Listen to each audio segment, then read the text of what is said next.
Ladies and gentlemen, I'm honored today to have Naya coming here to Break Studios and to film with us a couple of interviews, and maybe we'll do maybe a little bit of fashion, even might do basketball fashion. Naya is young model. She's only 13. Came with her mom, but we met apparently a couple of times at different fashion shows, and at least you remember me from the Rick Davey Fashion Week Brooklyn. How was it for you as a model there? I feel like it was a lot of exposure. It was fun. I feel like I got to wear What do you different. mean by exposure? How many likes do you get? How many followers you got? Like what exactly in exposure you meant? Um, a lot of people recognize me on Instagram and on Mhm. Facebook. I But get how did you grow? Let's say you had 1,000 before, and then after you had two. Like, what's the spike? Did you get any spike? no. It was like it built as I went up as a model. I made business cards. I gave out my business cards at Hmm. every fashion show that I was at.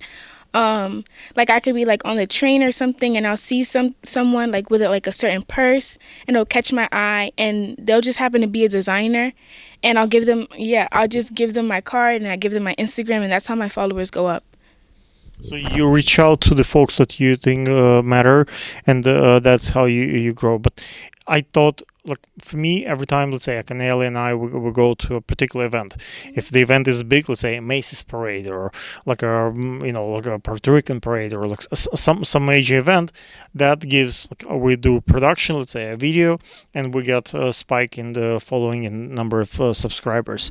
Like same thing with the fashion show. If I film a beautiful fashion show and I put it on the Instagram or Facebook or YouTube for what that matter, I get some decent, a new blood coming to my channel.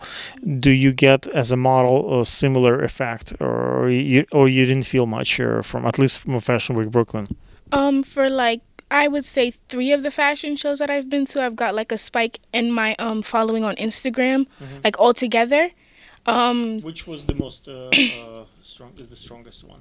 I feel the Living Dolls Project. Living Dolls. Talk about it. So the Living Dolls Project is basically the owner is Timothy is smart. We basically have mentors. He brings mentors in, and this all stemmed from he was buying a doll for his niece Hmm. one Christmas, and they didn't have any African American dolls. And he basically said, "Why aren't there any African American dolls?" And he had to go. He lives in New Jersey. He had to go all the way. He went. I think he went. He went somewhere, but he had to go a long way just to find a African American doll. Wow. So he turned that into an actual real life. He turned that into a real life scenario. So he has models, and he basically mentors models, and he has mentors there to mentor models and to build them on their self-esteem, their confidence, and their walk. What was your favorite moment at the Fashion Week Brooklyn with Rick Davy?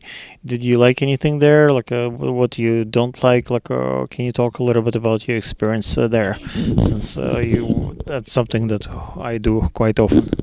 I feel like the whole experience was fun. Like we got before the show, we got to network with different models. So let's start step by step. So casting. Did your mom brought you attention? You found your casting yourself? Like, who the designer pick you up? Like, what was the process on the casting? So there was a on Instagram there was a advertisement for Mhm. a casting call, and we went to the casting call. Actually, my production sent me to the casting call, and Great. we went to the casting, and it was in the Brooklyn Public Library. Yes. And one designer at the show, she picked me out, and she told me that she liked my walk, and she would love for me to walk for her. Hmm. And Rick Davey also put me to the side, and he said that he would like me to walk for a certain show. So I at that casting I had gotten two shows. Nice. And they contacted me, and we went back and forth. I went to fittings, and then they told me the show date. At the show, we got there I think about 4 hours early, Wow. and we got to basically connect, interact with others. I feel like it was a fun fashion show because we had there were teenagers who went to high school.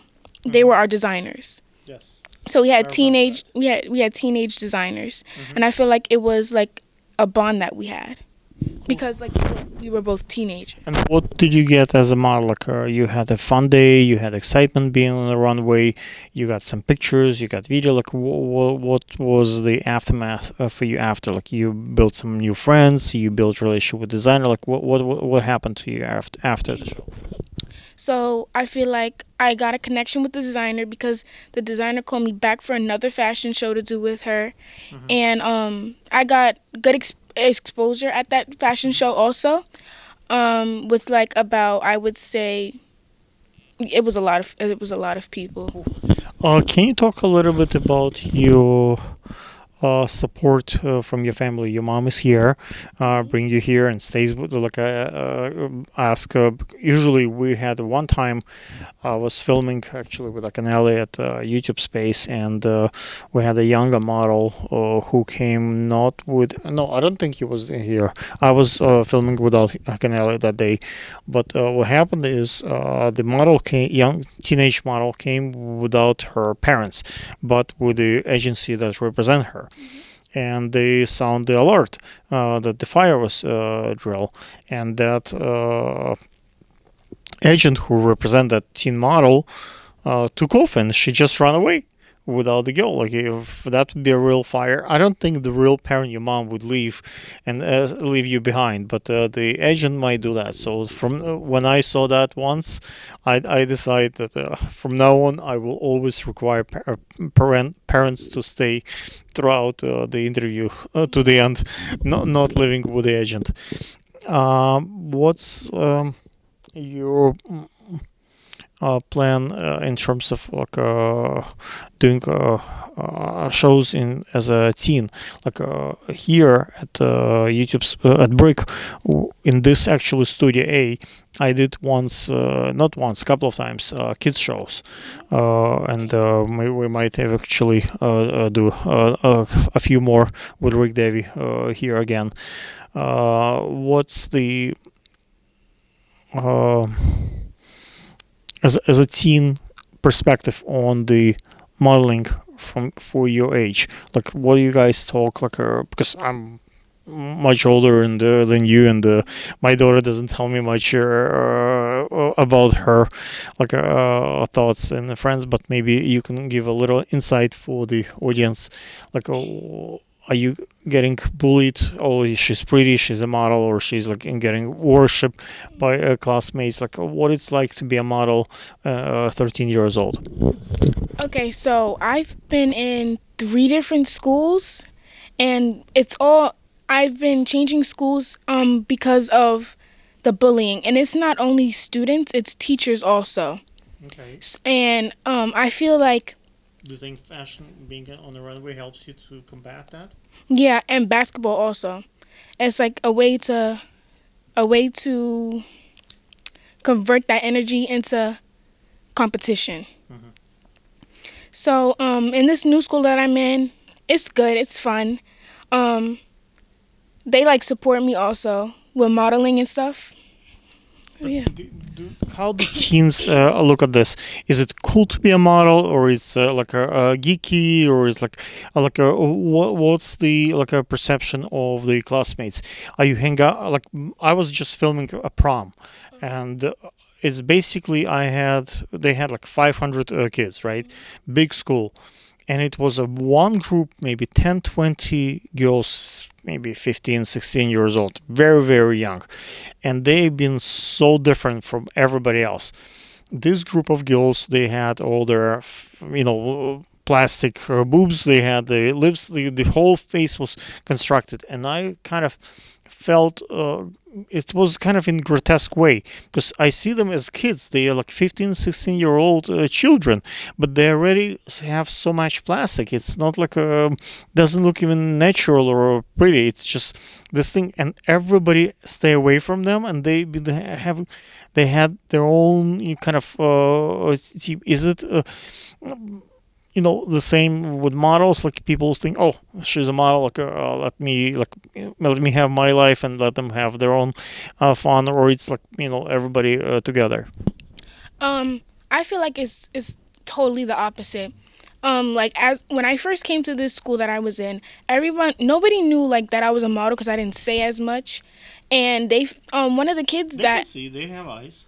one of the kids that I had a show with, he also went to that school, and I didn't know that he went to that school, and he was like, "Oh, she's a model," and that also built my Instagram. He told because we have about 1,000 kids in our school, so it went around school quick. So everybody knew quickly. Yeah, and they're like, it's like cool being a model because like everyone thinks like, oh, she's cool. Yeah, it's fun too. Because like we can be like at school and they'll be like, oh, Anaya, do your runway walk for me, and they'll post it on their Instagram, and then I'll get more followers because they have a lot of followers. Cool. It's fun sometimes. Okay, because I find it's difficult to find new following at my age, and folks have jobs and life, and I always look at the younger market and how to get more viewership from the kids. So doing interview with you hopefully will help me to grow my younger audience. Um, Talk a little bit about basketball, and is there any connection between playing a basketball and being a model? Is there a competitive edge that gets you excited? I don't think basketball is as competitive. No, modeling isn't as competitive as basketball. I don't. I I know. don't feel because modeling, you're Everybody, like the first spot is very difficult to get because the girl who opens the show is very important. The girls who close the show is very important. So it's competitive because there are so many girls coming to the casting, especially if it's like New York Fashion Week or some fancy designer. So it's quite competitive as well, don't you think? Yes, but I don't feel as competitive as basketball because basketball, like there's you have to make a certain amount of points more than another team. With modeling, you don't know like who's doing better than you because you're still backstage as Why people are not? walking out. You can see the Instagram, you can see the sales. Whoever sells more of Mhm. Garmin wins. Whoever have more like millions of views wins. So Mhm. it's pretty clear. You can tell if Lady Gaga speaks about your fashion show, that means that you're winning. If no one pay attention, that's losing. So it's kind of quite competitive, don't you think? It's the way you look at it. Like I don't look at it as a competition like with anyone because I feel like it's to better myself, not to be better than anyone else. Gotcha. Well, in basketball, you also can have fun and just play the game and enjoy it. If folks would like to maybe work with you as the model and see if you have a fit for their line, what would be the Instagram maybe account like that maybe your mom is monitoring and like same way like we spoke before this interview, how they can reach out to you? My Instagram is Anaya Liz. It's spelled ANIYALIZ. I have a Facebook account. Also, my Facebook is Naya Pearson, NIYAPEARSON. And yeah, that's the way to contact me. Okay, cool. Guys, check it out.